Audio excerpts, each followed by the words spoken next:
A couple faux finishes. In this video, we're going to do a couple faux finishes on resin castings. And this is a 1-to-1 ratio that we're going to pour into our silicone mold so we don't have to worry about removing any mold release. And once that sets up, we're going to do it so that you can do this on any surface virtually. So this would work on wood or metal or resin or virtually any surface that can receive a vinyl or primate as our base. So just do a test and see if your surface will work with one of those, and if it does, we're good to go. First off, we're going to do the vinyl, and in this case we're going to do the antique bronze vinyl, and we're going to do a couple coats so we can get this nice and coated. This is a cool little elephant guy, and we just want to make sure that we get all the nooks and crannies and basically paint it entirely to coat it up. The reason why I like starting with the antique bronze when I do these kind of things is that it kind of has a metallic look to it, but it's dark enough that it's a great base. So you can just as easily go with the black or the brown or something like that, but I like the antique bronze or the espresso a lot of the times just to get that kind of dark metallic finish going to start with. Next, we're going to go in with our metal rubs. A lot of the times we'll do it as a dry rub, and that's what we'll do here as well. But what we normally don't show is mixing the two.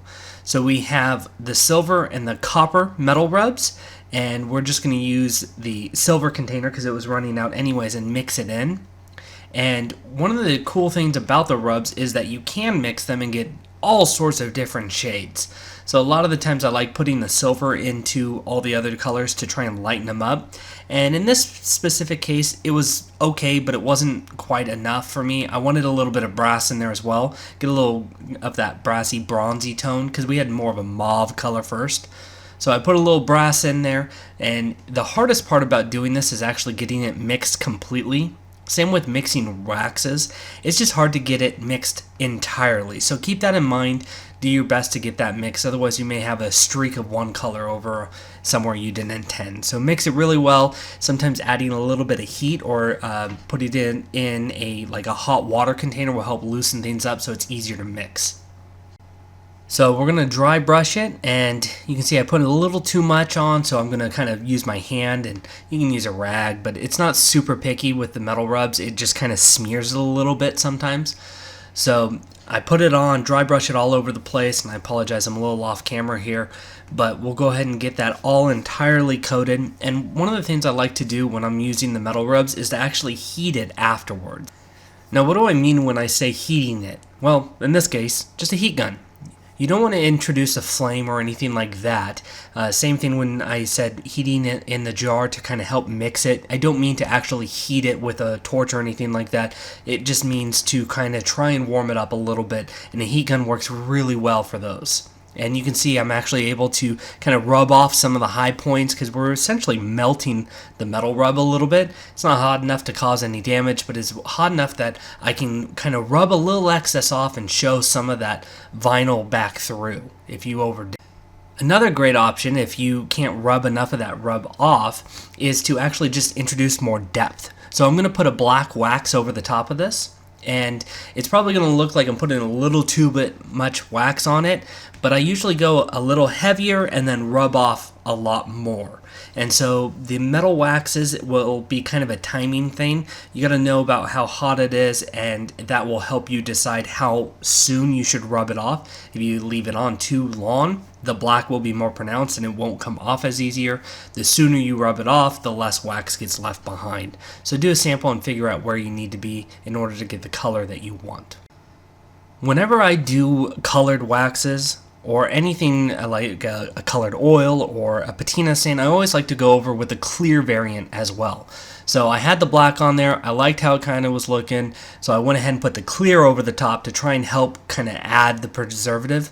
And the reason why you do that is you have your color, and you want the protectant over the top of it. The first thing you don't want to fade is the color. So you put the clear over the top, and then over time, if this is outside or something like that in theory, then the clear will burn off before the black. So it just kind of gives you a little bit longer longevity, essentially. And so we'll put the clear on, rub that off. And I felt that it was a little too dark in this case, and so I'm going to put a little bit more of the metal rub over the top, and it's that custom mix that I did before.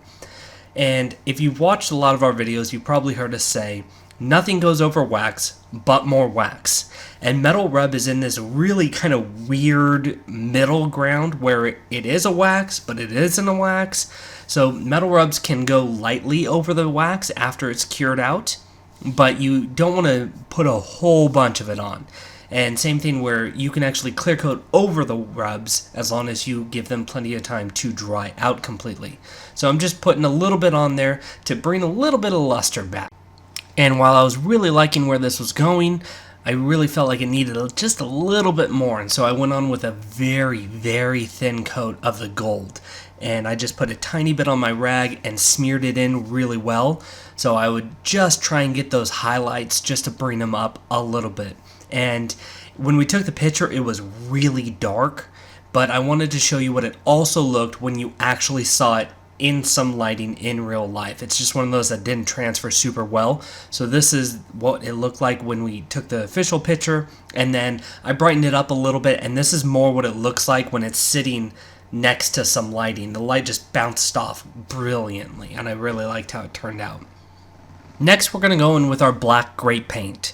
And I'm going to just brush this on, stippling it, trying to get it into all the cracks. And I'm just going to do one coat. And a lot of the times we'll spray this out. And I wanted to do this video like minimal tools, brushes and rags, and just try and be as simple as possible. So that's why we're just going to kind of stipple it on and get it on there real dirty like. And I'm not trying to focus on super amount of details. I'm just trying to get in the cracks and then cover for the most part. So here's our brass B over the black grape paint, and I'm going to dry brush like I did with the metal rubs, and this is just showing you two different comparisons: dry brush metal rubs versus dry brush metal coating. And it's not an apples to apples comparison because I'm not mixing in some silver and some copper and everything. I think the brass metal coating is a great color for that middle ground where you just want the highlights. And I didn't want to go too tricky with this one since I went trickier with the earlier one. But it is showing the two different techniques, if you will.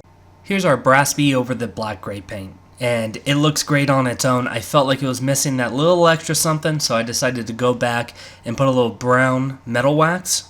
And I'm just working it up to try and get that lather going. A lot of the times, especially when it's cooler, it doesn't lather super well, it doesn't come off super well, so working that brush just a little bit, you can see I can get a lot more coming off on it, and I'm going to coat this entire thing pretty well. And I actually was liking it pretty heavy, but I decided to pull a lot of it back as well to just try and add that little something that I thought it was missing in the first place. So this can be done with all the metal coatings and all the metal waxes. The hardest part is just finding the timelines between everything. With the metal rubs to the metal waxes, it's pretty quick because it's the same base. Same thing with the vinyl. You don't want to over rub it, so I normally wait 24 hours from vinyl to rubs and waxes, and an hour between rubs and waxes. Now with the grape paint, you can go about an hour later with the metal coating if you want. 24 hours is ideal though. And then when you go in with the metal waxes, I always wait at least 24 hours. But between metal waxes, you can wait as little as an hour and it'd be just fine.